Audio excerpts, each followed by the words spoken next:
The next financial crisis will not start in traditional banks. It is the private credit markets. I need you to pay attention. This is a $2 trillion market, and regulators say that they're flying blind. Do you guys remember subprime mortgage collapse 2006 to 2008 that destroyed our parents' retirement? This could be $2 to $4 trillion. Just like the subprime mortgage, it destroyed our parents' retirement. Regulators are now starting to see cracks. Jamie Dimon, about 5 months ago, said where there's one roach, there's many. The Blue Owl CEO said, hey, our books are good. Then 5 months later, people started trying to withdraw.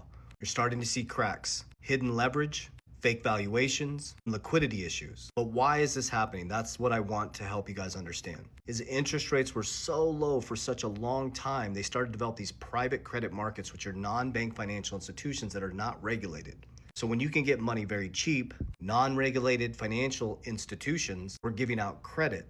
But now, this is why it's happening. Because after a pandemic, interest rates went up and they've stayed high for a long time. Trump ran on low interest rates, printing the money, bringing money back into the economy. Now with the Straits of Hormuz being closed down, interest rates staying steady and interest rates creeping up, this is causing a domino effect in the private credit markets. These private credit markets have lent to tech companies, small businesses, people that couldn't get traditional lending. So not only does it affect the companies that gave the lending, it affects businesses. So here's the thing. If they've limited withdrawals now of people who are invested in these private credit markets, they basically stop them from withdrawing. So they can withdraw monthly. That will extend the pain out.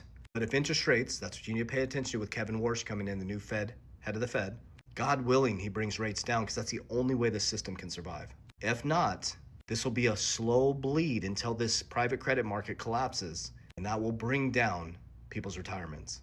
An example, Blue Owl, they're already limiting withdrawals. That's spreading this out over time. But from here to 2030, there will be some sort of systemic collapse. Remember, 1920 to 1929, the 1930 collapse. Our most recent was 2006 to 2008. And there's always a massive collapse before a new system comes in.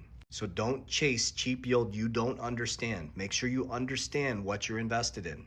Liquidity matters much more in uncertainty markets than anything. Make sure you can get liquid. Make sure you can withdraw. That's why I love crypto. I can withdraw fast. And ask yourself this question. This is why I use insurance and I love crypto, is can I access my money when I need it?